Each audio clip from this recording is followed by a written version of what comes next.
Hello বন্ধুরা, আসসালামু আলাইকুম। কেমন আছো সবাই? আশা করি অনেক ভালো আছো। আমিও অনেক ভালো আছি আলহামদুলিল্লাহ।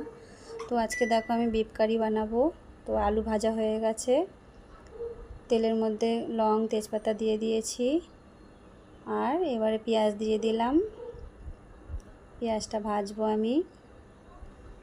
পেঁয়াজটা অলমোস্ট ভাজা হয়ে গেছে। তো আদা রসুনও দিয়ে দিয়েছি। তো দিয়ে ভালো করে একটু নাড়াচাড়া করছি আমি।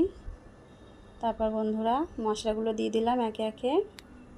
মশলা দিয়ে একটু পানি দিয়ে নাড়াচাড়া করে তারপর আমি বিফটা দিয়ে দিলাম। তারপরে ভালো করে নাড়তে হবে, নাড়াচাড়া করতে করতে অনেকক্ষণ ধরে।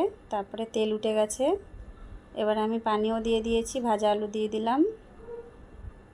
তারপরে আমি কুকারটা আবার বসিয়ে দিয়েছি গ্যাসে।